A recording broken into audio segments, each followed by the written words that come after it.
Hmm? Ah! Oh. I wasn't gonna come. And then I thought, sod it. Stop by and give you a little advice.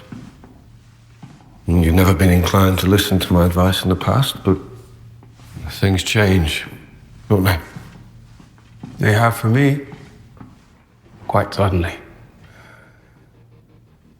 Has anyone told you what you're in for? I had a brief visit from Lord Morpheus just before he left us. And what did he tell you? That I was the only human child ever conceived in the dreaming. And that one day it would be mine. But that day came too soon. For both of us.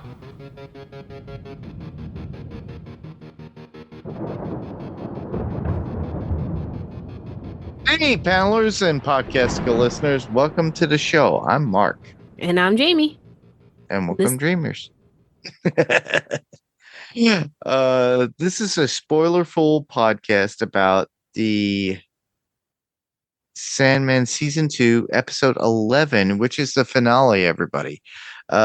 It's called A Tale of Graceful Ends. So, to keep you listeners informed, this is also a collaborative podcast along with Podcastka Network. So the podcast will be available for both Panels to Pixels podcast feeds as well as Podcastka or whatever you listen your podcasts at. So with that, Jayme, do you want to give us the title of the episode, which is the finale, and the synopsis? Right. This episode is A Tale of Graceful Ends. The synopsis as deities, dreamers, and demons unite to mark a momentous occasion. The endless assemble for a family reunion unlike any other. Yeah. What were you thinking about this episode? It was an end of an era. Yes. Literally, because all I could think about was like, there's no more dream. And I'm like, yeah. And I'm like, what happened with Dream? He's gone. Well, we knew what happened. We watched Daniel. what happened. Yeah, Daniel, who has the memories of Dream, but still isn't Morpheus. Yeah, exactly. So is this truly the end of Dream? Or is this... There is no end of Dream. It's the end of Morpheus. Correct. Yeah. So it's the end of the living entity of what would be the deity Morpheus. But the Dream Lord remains. The Dream Lord still remains within a new version, which is the baby that became Daniel that we all saw at the very end. We all know who that character is and who that actor is. We all know him from Interview with a Vampire. And also Game of Thrones. And Game of Thrones. Yeah, that is true. Yeah. So he's a very handsome man. Very much a very great actor, in my opinion. And I thought he did so well. Oh my God. In this one episode. Yeah. So you agree. Okay, yeah. That's good. Yeah. No, he played the whole exactly what the Corinthians said he was. He was a baby a few hours ago, and now he's Dream Lord of the Endless. Yeah. Yeah. And I love it. And the fact that he does so well with whatever character he embodies. And I just love him. And I can't wait to see what we get in the Vampire Lestat. You know, everybody else that's out there.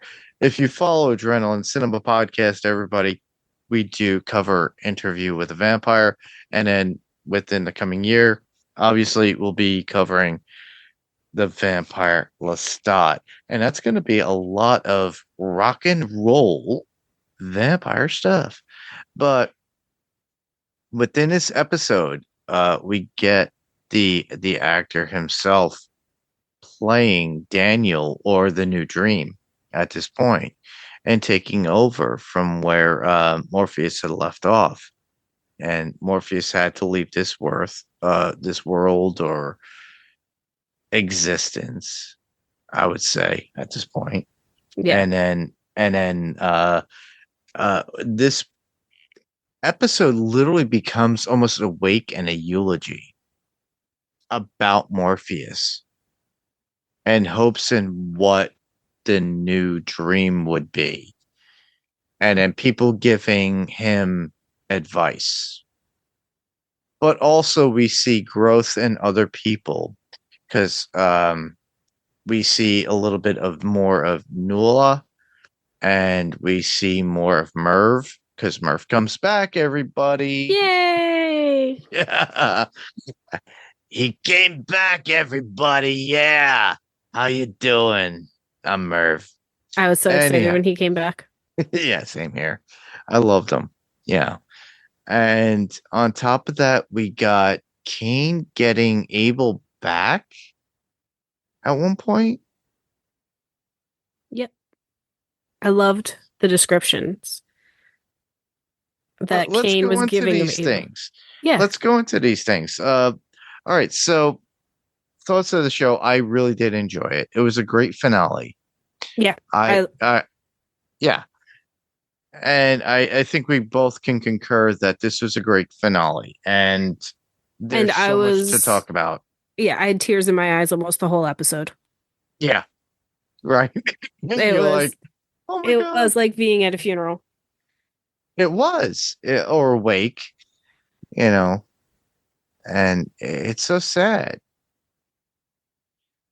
But Lucienne, Matthew, and Nuala saying their goodbye in a pew of what looks like to be a church to Dream / Morpheus, and the Corinthians stating that the dream is here and available. Then Kane shows up literally, and this is what we mentioned before, approach the dream, and he is part of a double light. It needs his brother. A new dream doesn't take threats or need from these people. Literally Kane asks his attributes and why is needed. The new dream clutches his amulet and creates Abel for Kane at that point. Brings Abel back for Kane at this point. But the description he gave, like, he smells like pickles. He's annoying. He's like nothing that would help you, in theory, create a person. Like it wasn't, he's 6'5", little plump, like none of that. Brown hair. No, it's like he smells like pickles. And yeah. It's funny how they describe it. It was such a brother way of saying things. Yeah, it is. But he loves him just the same, and they continue on. But then we get the new dream, and he meets his siblings for the first time. Literally. Well, yeah. I mean, are we jumping all the way to the end? Because we had they don't meet until after the funeral. Oh, yeah. Go ahead. You continue. I'll jump in. Yeah, I mean, we can talk about that. We don't have to go in order.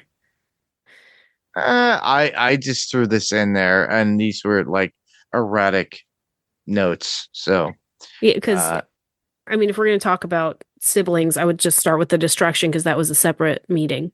Oh my God, that was amazing.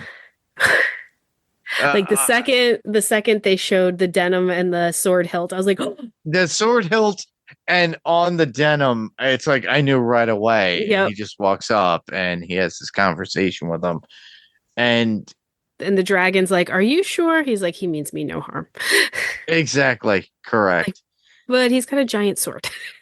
Yeah, the griffin, the dragon, and the Pegasus. They're like, it's okay.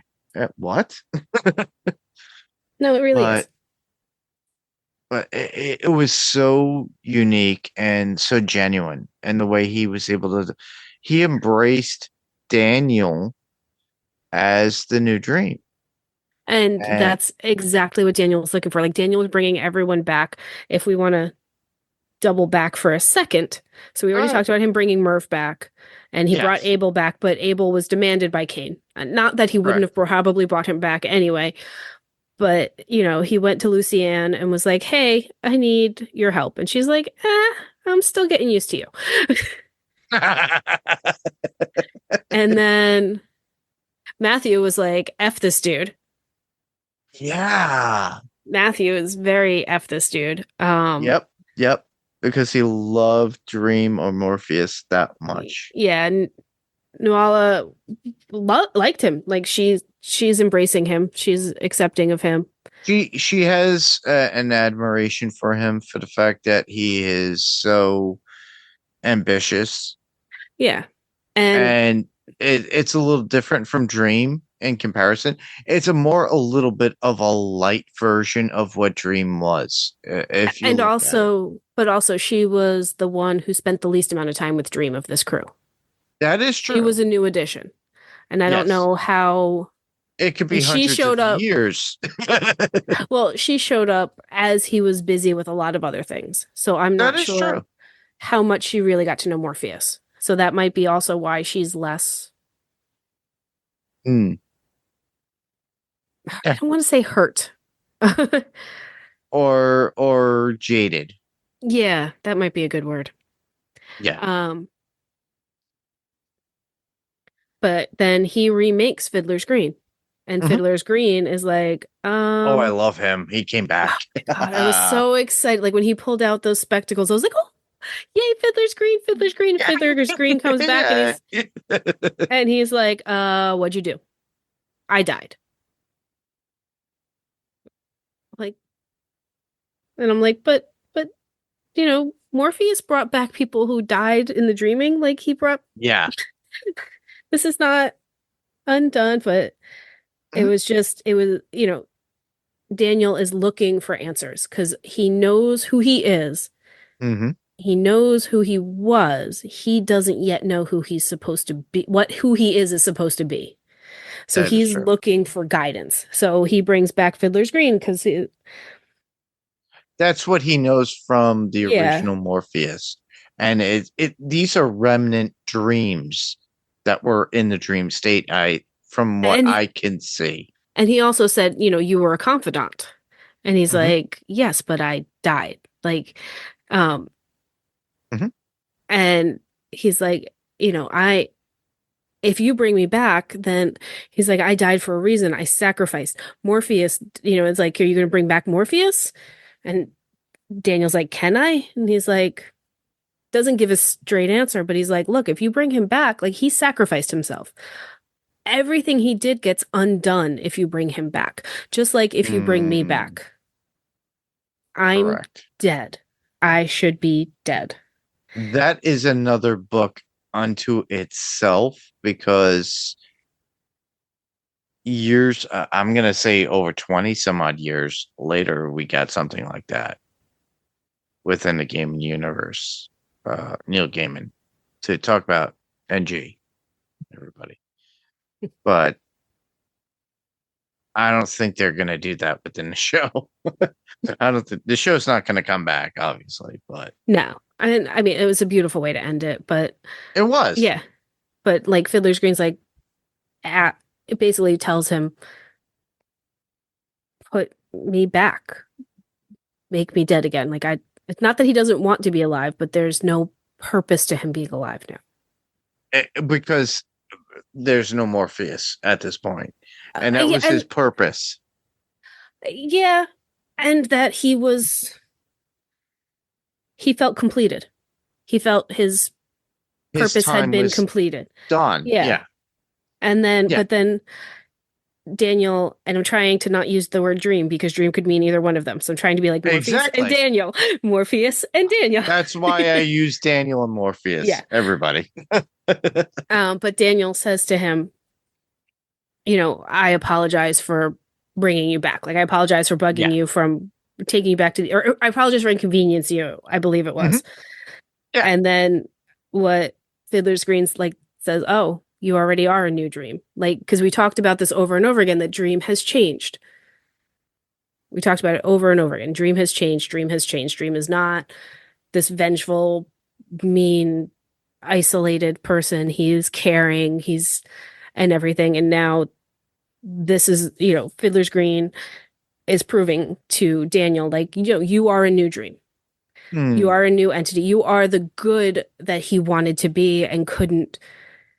You are everything he wanted to be at the end and just couldn't be. Mm-hmm. And then it's a continuing saga if you think about it. Yeah. Yeah. He sacrificed himself and became a new thing. Yeah. Because Daniel's not Daniel. He's not human anymore, but he's also not like he's still got human qualities to him. So he gets to be different than the Endless. And then Destruction shows up and he is exactly who Daniel is looking for. Someone to explain to him explain to him what was and get him prepared for what is. And then also, like they walk around talking. I've got like a whole bunch of quotes and all kinds of stuff. And he's like, look, like at the end of it, he's even like, hey, if you want to give this up, your world will go on without you. Like everything's set to continue. Yeah. Mm-hmm. You can come with me and wander the stars. And Daniel's like, no, I think I'm going to stay here and rule this. I think I'm going to do my job. Exactly. Yeah. Which I don't know at the very beginning if he was ready for that. If he had the opportunity to run, he may have taken it slightly earlier. Right, because he just didn't know what to do with himself. And he's got everybody who is supposed to be his confidant, who he thinks is going to help him, is like, you're not him, so fuck off. Yeah, he hasn't gained their trust yet. Well, no, and I mean, he's been alive for 4 hours. Yeah.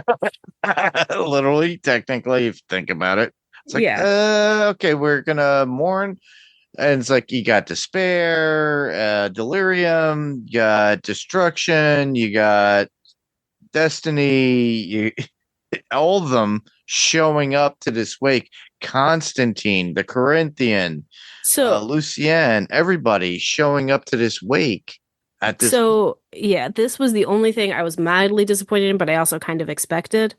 Mm-hmm. In the comic, every single dreaming creature shows up. Like it's just a mass of. It's not even a cathedral. It's literally an open field of people massively congregating, and not just people, animals, dream creatures. Yeah, exactly. Yeah, Lucifer was notably absent at this one. I mean, we did see Calliope. Oh, really? Very briefly. Yeah, I remember that in the show, but I'm just thinking, even in the book, but in the book and the comic book, it's gonna be different. It's gonna be a little bit more elaborate. Yeah. So it wasn't like this seemed like an invite only thing versus everyone is invited, and I mean the way they do it in the comic, and again, it couldn't. I don't know how you would translate it to screen, so I understand the change. It was more the reader was also invited, like you're in this dream. Yeah. Which I just feel like having such a small funeral was weird. It was. Only the siblings, literally, and select few. Yeah, like it was a characters. it was a very small church. Exactly. And it was nice to see a lot of the people who showed up, but it seemed like an invite thing rather than I feel like it was a compulsory thing for everyone's dreaming in the comic. Instead of all-inclusive dreaming folk. Yeah. Yeah. Or those So that even those people that were in the infinite dreaming at that point, those people that were in the endless dreaming. Because some of those people were stuck in there at that point. At one point. yeah. Yeah. But it's just that was my only complaint, is it felt small, it was so dark. It felt whereas in the Confined. comic it was a field, it was open, it was colorful just because everything was a different color, you know what I mean? Like Yeah. This was more of like a typical cathedral no, smaller than a style. cathedral. Cathedrals are bigger. Yeah. That was just a church. Yeah, okay. She's elaborating, everybody, Yeah. more than what I'm giving. But yeah, I understand what you're getting. I would think of it as the Marvel Cinematic Universe, and everybody, and there's a planet, and there is everybody under the sun that dreamt of Dream or Morpheus, and they're all there at that point in their dreams, being there at his end that he affected. That's literally how I feel. You're talking hundreds, if not millions, of people, like rows of people behind. And again, not just people.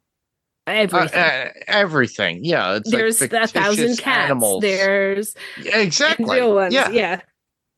All the fictitious mythological characters, animals, everything.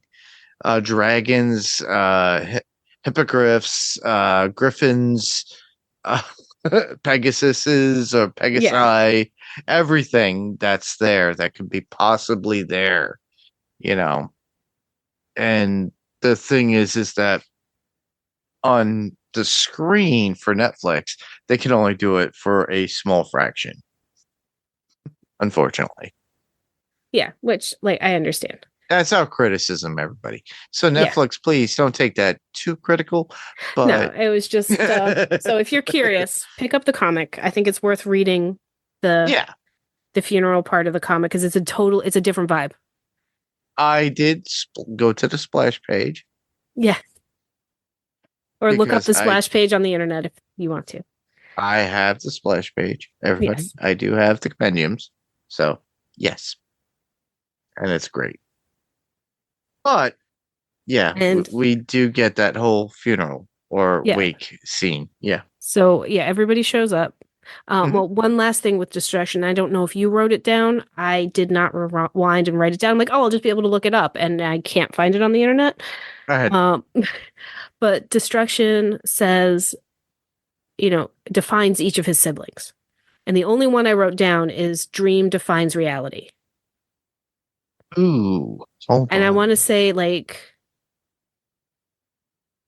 and I'm like, oh, I'll remember some of that. And the only one I wrote down is what I remember. But it was something like, well, I have written that. Despair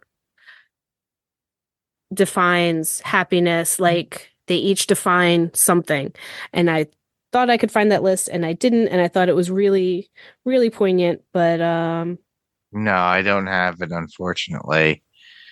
Yeah, I thought I could find it on the internet, but I can't. So just note that if you thought it was important, I thought it was too. I just didn't write it down, and my brain is Swiss cheese. It's fine. Honestly, how much can we write down of everything? But that is what, feedback's for. Yeah. And I know Lara wanted to send us feedback because I just got the message today, and I put this out days ago. So, but Lara, hey, I'm a last minute person, so I get it. We're gonna do one more episode. So, well, Lara, our friend Lara, could actually send in feedback for next episode, exactly, or if not, jump on if she wants to. Actually, she did do stuff about the Telemasca, or actually Mayfair Witches, that I have to edit and put out on Adrenaline Cinema podcast. So, but Lara is more than welcome to if she wants to. So by the time you get this, Lara, it's going to be like 2 days or 3 days later after we actually recorded, and then we have another week. So you could Yeah. just jump on and have fun and talk to us about it. Yep. But all right. So the funeral itself. Well, first they're like, all right, are we ready Yeah. to start? And Lucienne's like, we're waiting on the family. And the family's all hanging basically backstage behind the castle. Correct. So Lucienne goes to collect them, and Delirium's dress is amazing. I would go to prom wearing that dress. Oh, Lucienne's? No, Delirium's. Yeah. Like, and she's there. She's just the cutest. She's like, it's me. It's just me. And Barnabas is like, nobody else, just me. And Barnabas is like, and me. And Barnabas. Yep. I love her. And then was it somebody calls out Desire, and that they told Morpheus that they wished he would spill family blood, or they would cause him to spill family blood. Yes. And are you happy now? You'd think so, but no. Yeah. Nah, I don't think he would have been happy to spilling family blood at this point. I think he just wanted best for his. Well, no, it was more that they kind of set this in motion. Desire always was out for Morpheus. Yes, and that they wanted, and that they wanted that. Yeah. Yeah, not they spilling always more were. family blood, but that they wanted Morpheus to spill family blood, which is the only way to end an endless. Yeah, but that didn't happen. He already ended his own son, which is why he is here, or why he is gone right now. Yeah.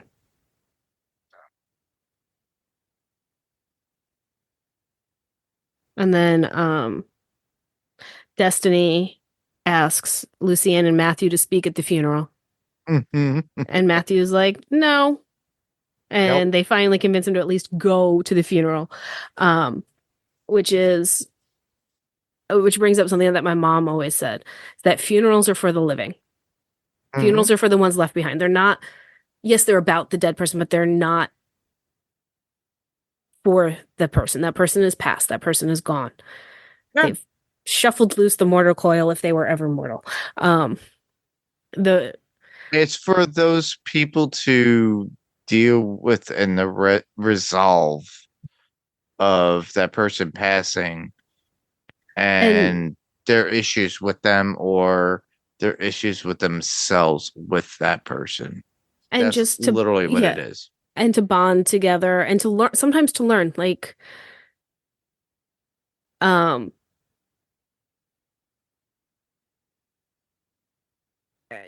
other than death, his siblings didn't. I mean, you can argue that Destruction knew him pretty well, but his siblings didn't know him that well. So having them hear stories from Lucienne and other people there, to learn stuff you didn't know, because everybody has multiple lives. They show different parts of themselves to different people. So to have everybody in one room together talking about that person, you get to learn more about them. Exactly. Again, it's for the living. So Matthew is convinced of this and decides, okay, I'll go. By the way, everybody, I'm a very desirable person in real life, but a lot of people don't know this. And yeah, we're not there at that point yet. Okay, let's move on. Okay. Just kidding. So the siblings process to the front of the church, and then Death lays this sacrament cloth over this altar, this incredible altar. Yeah. And Morpheus's body shows up there. So now it really feels like a funeral. Like, there's an actual body there. So it's like, oh my goodness, this is a real thing that's happening. Yeah. Yep. Like Yeah. when that happened, you just felt everybody went from like it just felt more real all the way around. It came across in the show that it felt more final, and then Mhm.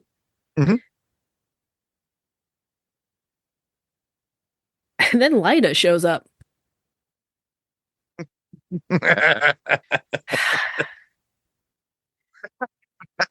Ruins the solemnness. Fucking Lyda, who caused his death, who killed,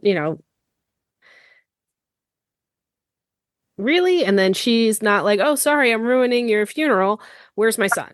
Like, bitch, he's not your son anymore. You gave that up. You Yeah, chose exactly. like and Rose comes and grabs her, like, come sit with me. Like, just come sit with me. And Rose calms the situation down. Mhm. Yeah. And then the siblings start talking um about Morpheus. And one thing they all keep bringing up is that we will forget. And Mhm. that doesn't come, that's from the comic where you're in this dream. And when you wake from this dream, you're going to forget it. Exactly. And Yeah. it came across as a little bit weird. Well, They added somebody added a line in there. It was like, you will forget, be it other things. And I think it was just despair. Like others will forget from death or other things, but I will, remember. But it just felt a little weird. Like it didn't come across quite as naturally as it did in the comic. Yeah, it's easier to read things into within a comic than it is to the visual concepts and how they're able to do things on TV or in film. And it Yes. doesn't portray itself properly. The reason why is that within this particular scene, literally they're explaining that they will forget everything once this transpires. That's it. There will be no more Morpheus. They will not remember him. And It'll neither be a will dream.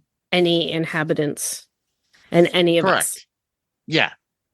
And in the comic, these people would wake up, or the next day would be like, okay, I had this never crazy dream. existed. Oh, what happened? I don't remember. That happens to Exactly. all of us. Yeah, it never existed. So it's kind of uh an alternate dimension where you had a full relationship with somebody else, and then the next day you wake up and throughout the night, and then the next day you had a relationship with somebody else that you have a full backstory in. And literally that's how it is. Yeah. And that person never existed before in your life. Um what was that Gwyneth Paltrow movie? I don't know. Oh, it's like something with changing doors or something. I don't know. It's very similar to that. It's like if things never happened. Oh, And yeah. yeah, just to give you an idea. And it's just like it's like if it was an alternate realm completely, but the dream is that alternate realm, but all it was a dream.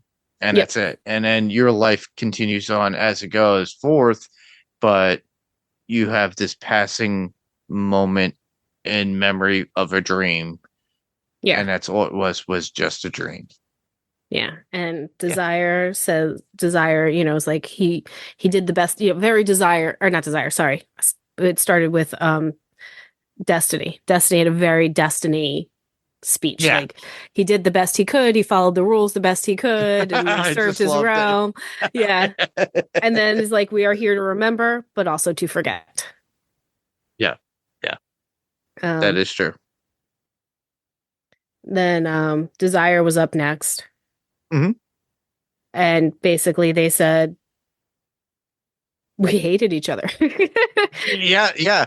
They were very like honest with everything about who they are, and their relationship with Morpheus, and I loved it.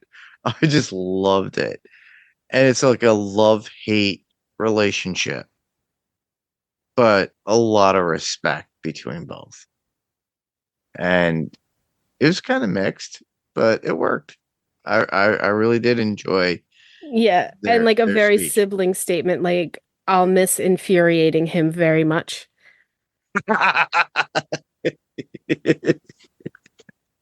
Yes, yes. Then we had Despair, Hmm. who starts it with "It hurts," Yeah, because of course. despair. It hurts. But I'll still remember while others forget. That is true. And yeah, then we had Delirium, who was like, "Nope, I'm good. I don't need to go up there." She's already in her own world. She's It's like, okay. yeah, everything that needs to be said has been said. I'm good." But then her siblings are like, "No, no, you have to go up there." Yeah. And then I like, Barnaby was like, I'm here with you, like a good doggy. He's like, I'm here with you. You can do it. Yeah, So, Barnabas. Yep. yeah, Barnabas, yeah. So she goes up. One of the things, like, she said, like, she had an insight into him that others didn't. She was like, she's like, I think he wanted people to think he was mad so they wouldn't ask him questions or so that they wouldn't talk to him. Like, he had this facade, but underneath, he was not who he portrayed. Hmm. He wanted to be different than who he was. Um, and So she's like, basically, she said he's mysterious. yeah, that, if you found him off-putting, um, there was there was a fuzziness inside of him, a cuddliness inside of him. Yes. But yeah, she's like, he didn't like questions, either because he didn't know the answers or because he did and he didn't want to know the answers. True. Which, Yeah. yeah.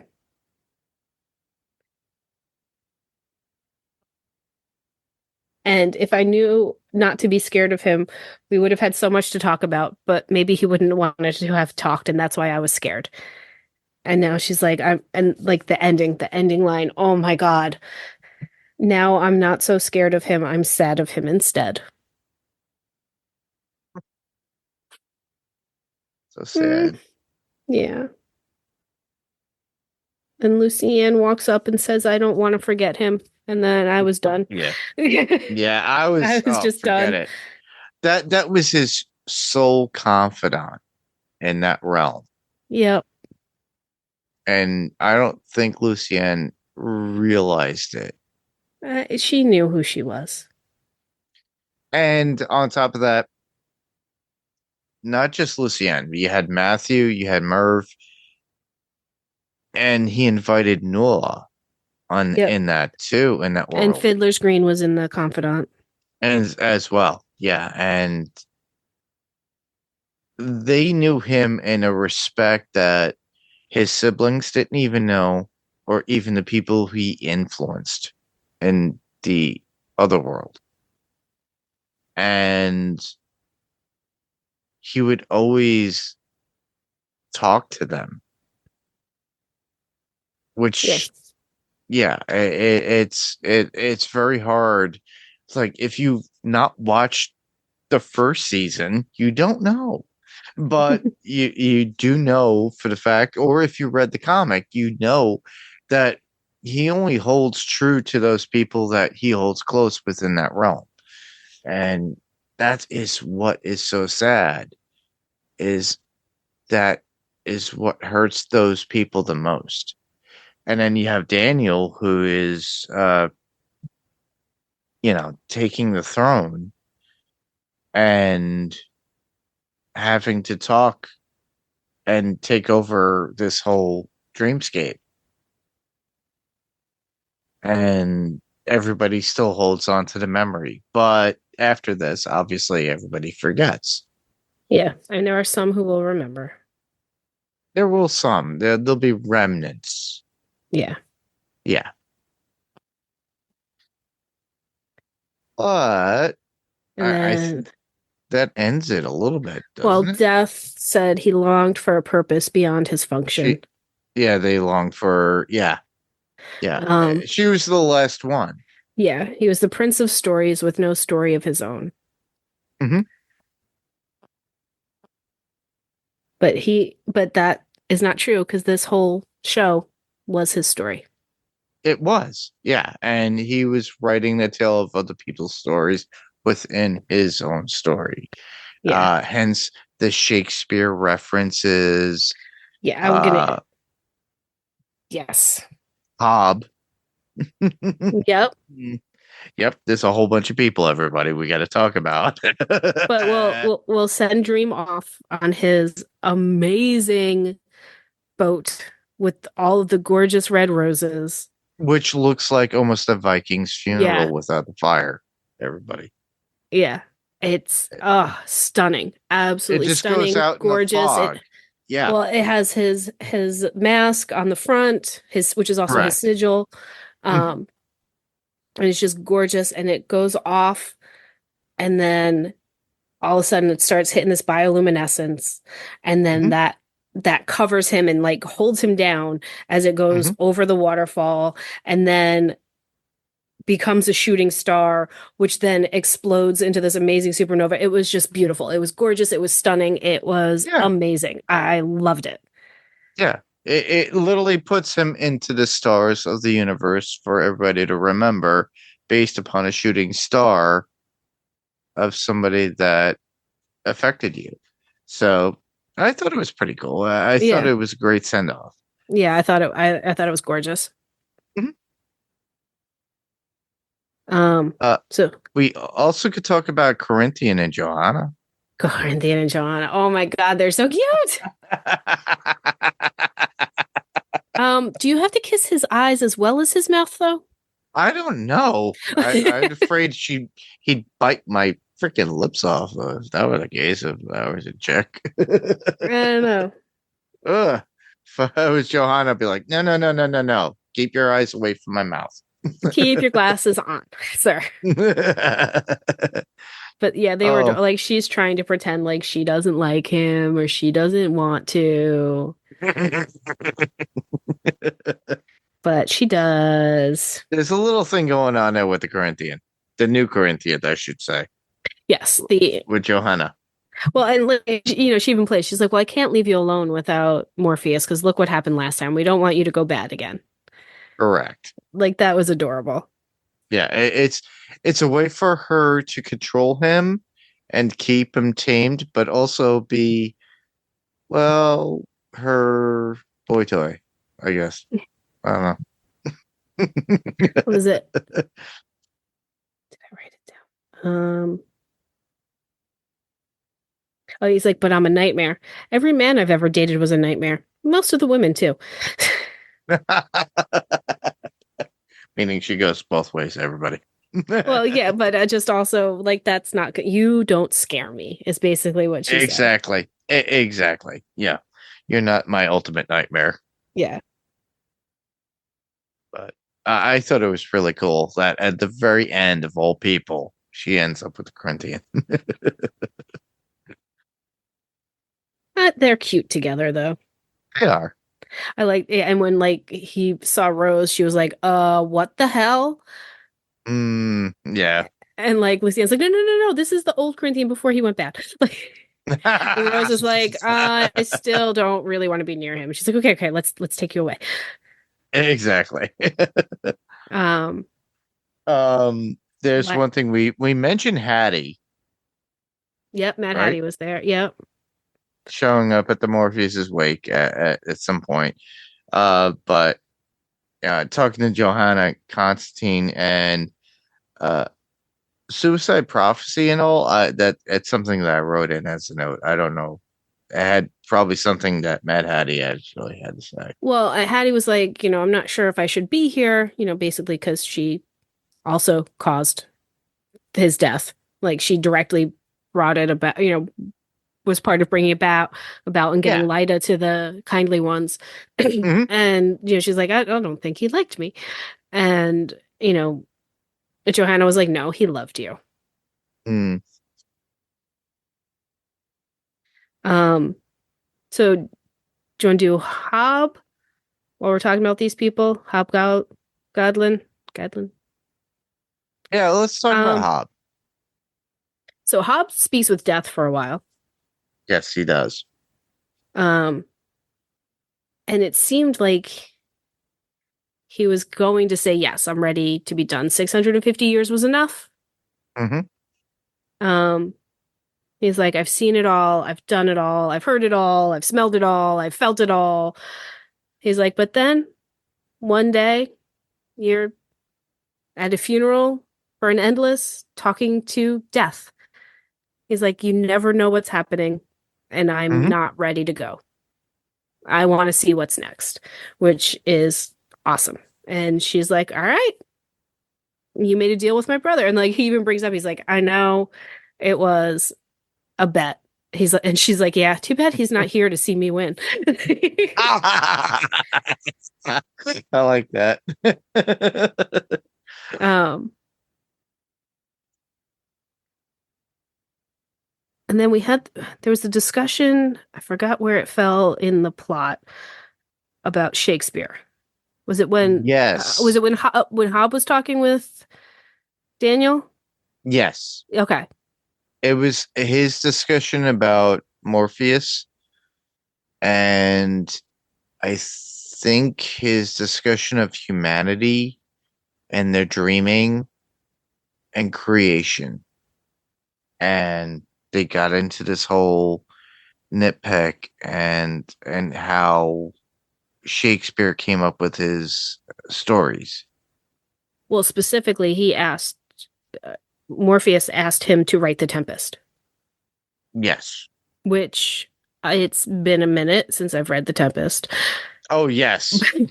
but being a good podcaster, I looked it up, and so many of the storylines fit. Like Prospero is basically the story of Dream, where he's most of his life he's vengeful and he's looking for revenge, but in the end he chooses forgiveness and love over the vengeance.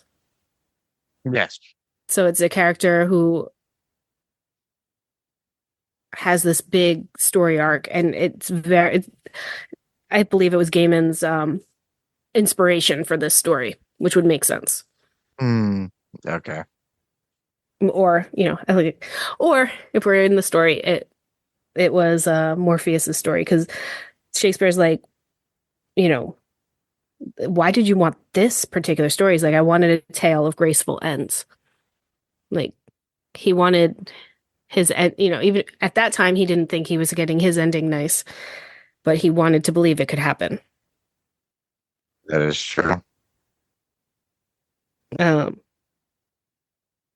I actually had a lot of quotes, but guess what? They got lost. oh They didn't no. save. Oh no. Well, we It was also all based upon the whole Shakespeare talk yeah. about about Daniel and everything, and also with Dream in there too, because there was like a whole back and forth of understanding what he was talking to with Shakespeare. And I was like, ah, man, these are great. I wrote everything down. Guess what? It didn't save. No, so it's like my thing I couldn't find either. Yeah. Yeah, exactly. Oh, we've So, got Lyda. mhm. That Lyda found Daniel, and Yep. she's like, Daniel, and he's like, no, bitch, you killed Daniel. Like, Yeah. It's kind of resolved for the fact that she understands that she lost her son, but this new version of who he is something better than what Dream was in her mind, I yeah, think. yeah, and like she doesn't see. She's like, like why me? And she doesn't see the parts that she put into motion and how she Mhm. was also used by the kindly ones. Like, Correct. she doesn't even see that. But he says, it's nothing you did, but sometimes life and death affect us. Correct. And he gives her a kindness where he's like, you will see me in your dreams. Like it's not goodbye. She'll still be able to see. She'll feel a bit of who what Daniel was Yeah. and what this new dream is, and it'll be all one and the same. So yeah, yeah, I feel that way, and it was done in a good way so that she felt good about herself, which is good for the character. Yeah, and again, even the Morpheus who passed away probably would have punished her in some way, shape, or form. Or Yeah, built that some is kind of true. wall Well, to not allow her in. in history, yes. Yeah, or not allowed her in, like not allowed her to see Daniel. Like even the Morpheus at the end would have done something to her. Yeah, yeah. At the very least, just not allowed her, banned her from the dreaming. That is true. Something as simple as that. Like she just doesn't dream anymore. Mhm.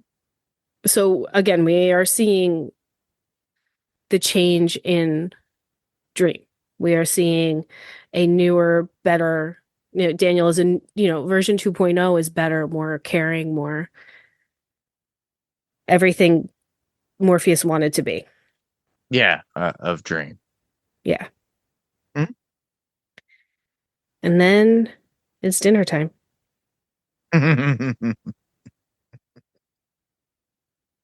Well, he makes Lucienne prime minister, not just librarian, prime minister, which is pretty cool. Like, no, like you are more important than just a librarian, which was important. It was a very important job.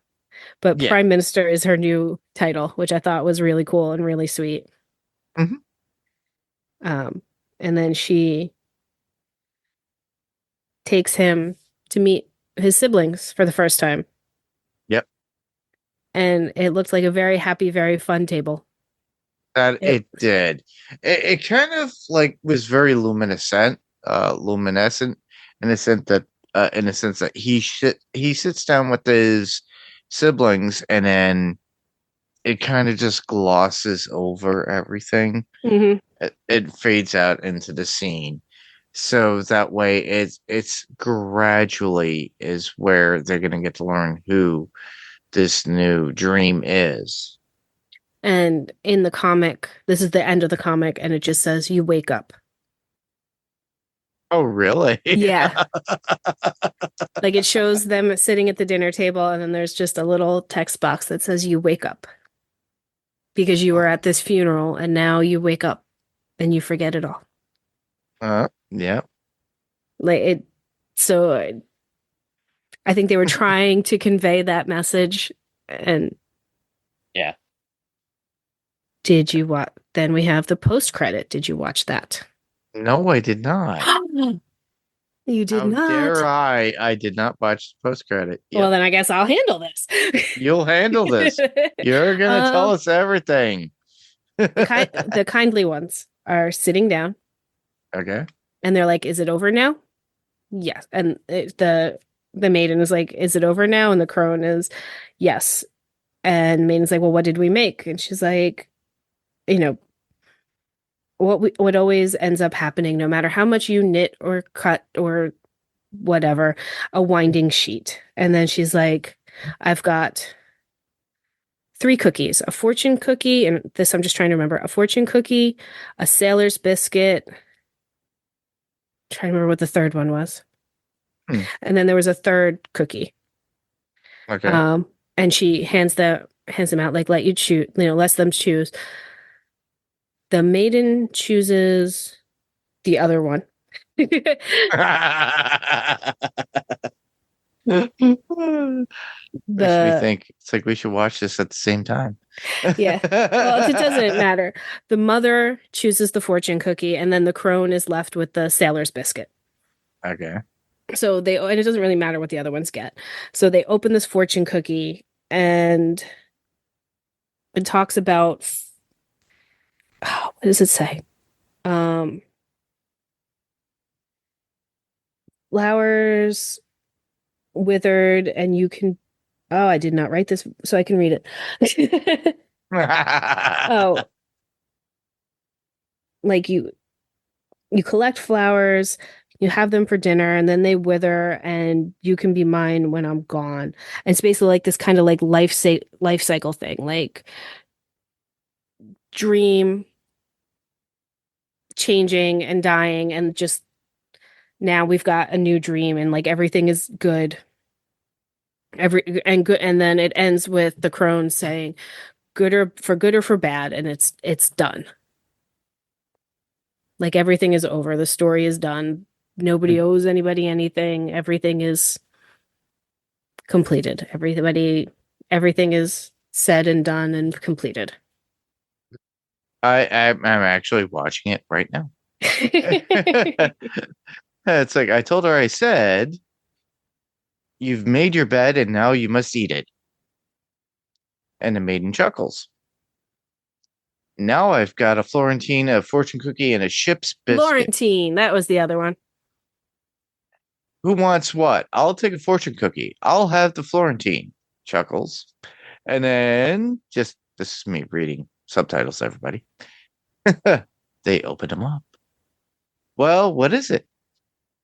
Well, it's not what I'd call a proper fortune. Maybe you can make it out. Flowers gathered in the morning. Afternoon, they blossom on. Still are withered by the evening. You can be me within every morning. It's not even very good, Patty. It's more of a motto than a fortune. Well, at least it's not a moral. Morals are worse than beginnings. I've no time for them, no time at all. And then she lights hers and it burns. There. For good or bad. It's done. And she drops it down into the dish beside the candle. And then we fade out to only the candle, and then the candle blows out. Correct. So, just to give you guys a little word by word below of what happened. If you also didn't realize it was there. Exactly. But yeah.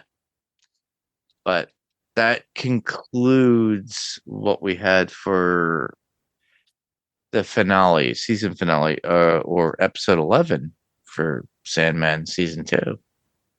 Right? Right. That's the end of season 2. We have a bonus episode next week. Yep. We'll talk about that at the end. But for now, okay. Yeah. I can't do that. It's not allowing me. Okay. I'm trying to find information, everybody. So bear with me. And you're all gonna laugh. Da, da, da, da. Yeah, I'm gonna this past time. Right. So we did get some sort of feedback, everybody. Yay! Yes. So with that, Lara, our friend Lara Willie Swing says, gonna try to organize my thoughts around all of season 2, Descend. Life has been so hectic, I haven't been able to send much feedback lately. I understand, and it's okay. And literally she goes, what day will you be recording? Well, unfortunately, that was hours ago, and I put this up days ago. But she can still give us the feedback for season 2, and we'll read it at the next episode. It's not a big deal. Correct. Exactly. And so can you, dear listener. Exactly. Somebody sent a message, and it was Mr. Randy from Podcastica. What did he put? Do I have to go to my iPad? Oh my God. This is sad. I don't have all this information. Anyhow, Was was it on Facebook? it was on Facebook. Our friend Randy Stevenson gave us some feedback or a comment based upon it, which is so funny.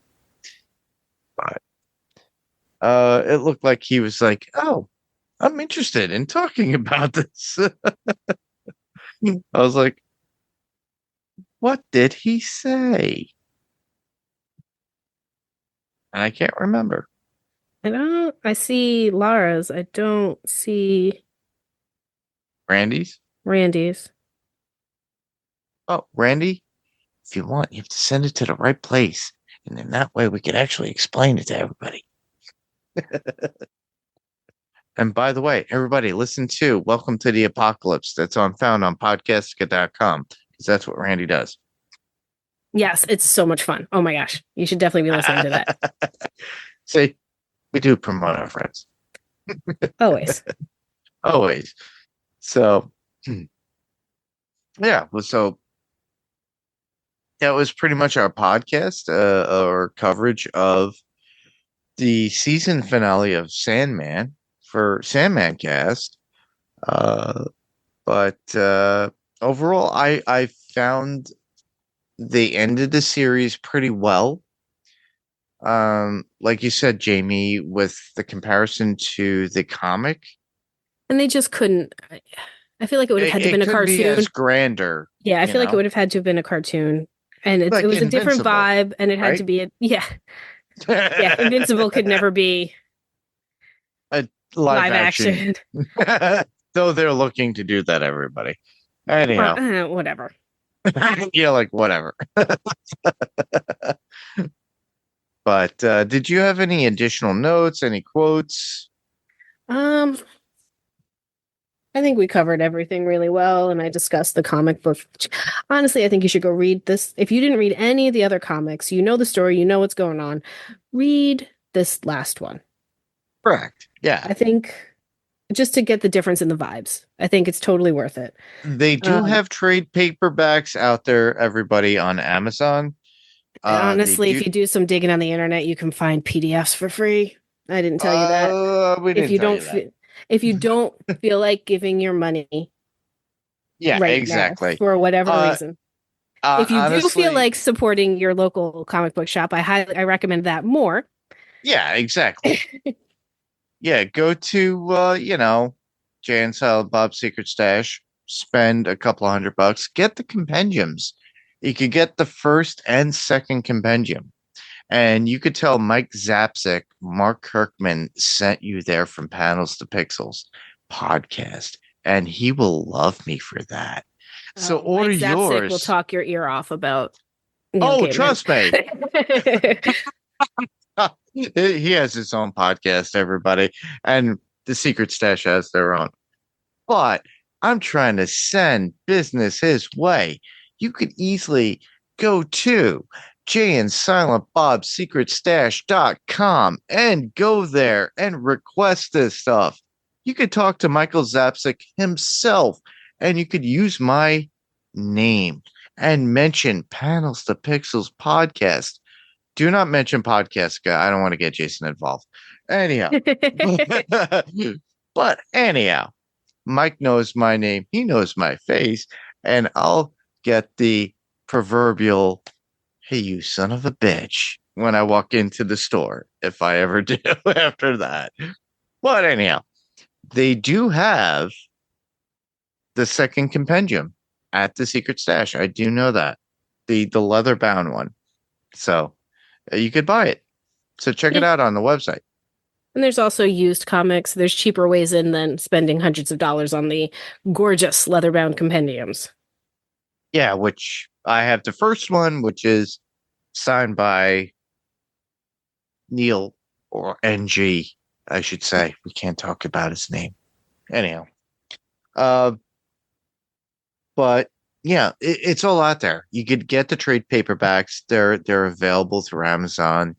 You could get them for your local comic shop, which is showing, pretty much a lot of respect for comic shops because nobody's doing the brick and mortar thing anymore. And there's very rare comic shops. So go to your local comic shop, say, hey, can you order this? They'll probably do the right thing and do it for you. And then on top of that, you could also, like Jayme had said, but there's always Comixology you could go to online. It's an app-based thing, so if you don't want to spend too much and you're very much, if you're poor like me, you're like, oh, I can't afford that. Now I can't afford anything. But if you go to Comixology, they're literally like 99 cents or whatever And per issue. Also, don't discount your local library. They have comics. They do too, as well. Yes, that is correct. So if you have your library card, if you don't have one, you should get one, and then you could check out comics or trade paperbacks. They should have them. They are basically books, and they are book form. So do that. All right. I think we kind of summed up where everybody could get their information from. Yes, I recommend you at least check out the last bit, but the whole series. It's beautiful. It's gorgeously written. If you like the show, you'll love the comic more because the comic's better. Because the written stuff is almost always better. All right. Awesome. All right. We're at the very end of the podcast. So with that, we always have podcast recommendations or things that we could hear you else on. So, Jayme? I actually have something. Awesome. I am joining, well, when I can, joining Wendy and Greg for the Great British Bake Off coverage on Podcastica. Awesome. Strange Indeed, little side quest of Strange Indeed. Rima is not going to be able to make it, but Wendy and Greg are holding down the fort, and I'll jump in when I can. And if you need some happiness in your life, Great British Bake Off. The Great British Bake Off is the way to get there. It's just such a joy to watch. It makes me so happy. It makes my heart happy when it's going on. Yeah. Awesome. Cool. So you could check that out. Do they have episodes up now, or are we they... recorded the first episode? I don't believe it's been released yet. Okay, so the show is on the UK, airs in the UK on Tuesday nights, and then it's on Netflix for the US on Friday. All right, cool. So we drop the episode after the Friday one. All right, cool. So everybody check that out. You could also hear Jayme when we actually continue on with our Invincible coverage. We'll finish that up as well. With me, as always, you can hear me on Past Pixels podcast. We're covering Peacemaker, and then we're going into Marvel Zombies at the end of the month, as well as Gen V. So you could hear that on Panels to Pixels podcast. For Adrenaline Cinema podcast, the Telemasca, as far as I know, the Vampcast will be back at some point when we do cover the Telemasca. Lara and Billy with an IE, have covered our second part of the Mayfair Witches. I have still yet to get that out to you guys. I have to do a lot of editing. It's very hard. And then after that,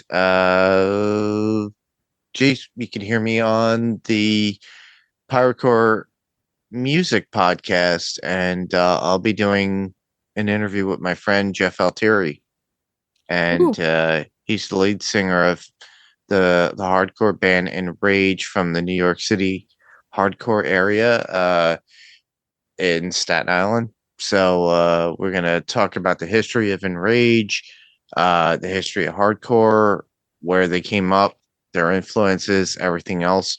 You can check that out when that comes out. And we'll ask him if he ever played the Chance in Poughkeepsie. They did. I definitely saw him though. Oh, they played a lot of places. They actually played Germany.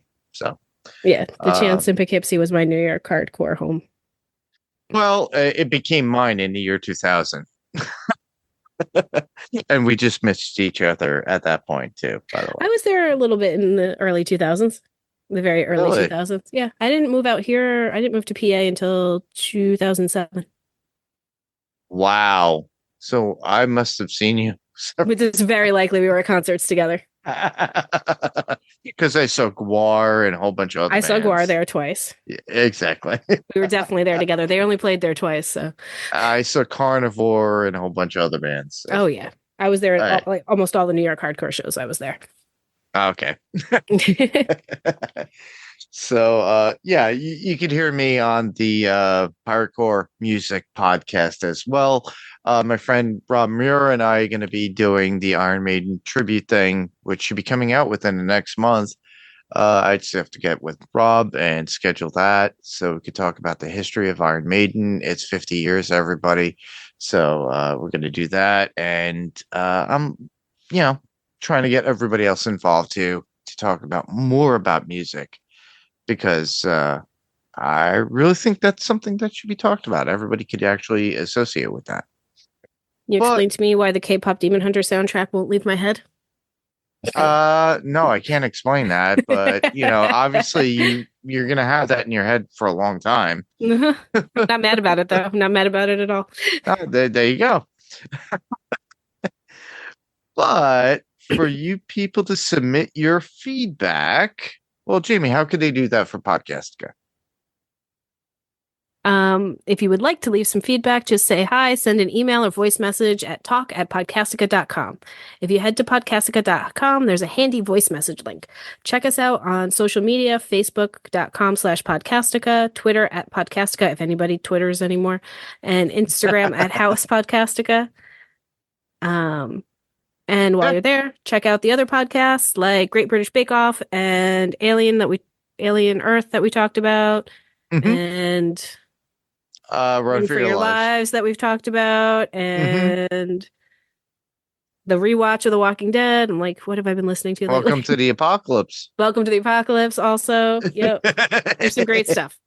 There's some really great stuff there on just go to podcastica.com. For those of you who are Panels to Pixels podcast listeners, all you have to do is, we could be heard on Spotify or Apple Podcasts or whatever podcast player of choice. Obviously, their ratings or reviews, all you have to do is give us a 5 stars. If you like what we do, honestly, and just give a proper rating too. You could write out your thoughts. You could go to, unfortunately, the Pyrocore Entertainment.com website is suspended at the moment. I will get that up and running. Unfortunately, funds were a little bit behind, but I'll get that up there. Other than that, you can just send your feedback to our Facebook group, which would be facebook.com/panels to pixels. I put out the image. All you have to do is that's what apparently what Lara had done, as well as Danny. So yeah, whatever. You could send us an email, panelstopixels1@gmail.com, or you could go to our YouTube page and subscribe, ring the bell, get notified, and then give us a thumbs up if you like what we do, and then send some feedback that way. Next week we'll be covering Sandman season 2, a special episode called Death, the High Cost of Living. So good. So good. So, Jayme? Pleasant dreams and unpleasant nightmares, everyone. Take care. And I just want to thank everyone for listening. I'm Mark. And I'm Jayme. And this was Sandman Cast, and we'll podcast in your dreams, I guess, again. But Wake Up. We go with Wake Up. Put a little makeup on? No, Wake Up, like the end of the comic. Well, you wake all up. Right. Yeah, whatever. I was thinking about that song. Wake up, put a little makeup. Yeah. All right. And for you panelers, Same podcast, different panel, different pixel. And this was Panels to Pixels podcast. And we'll see you on the next panel. Good night, everybody. Good night. Pleasant dreams. Pleasant dreams. Or maybe not. Who knows? Wake We'll the hell talk up. to you guys. We'll talk to you guys next week. Bye-bye. Bye.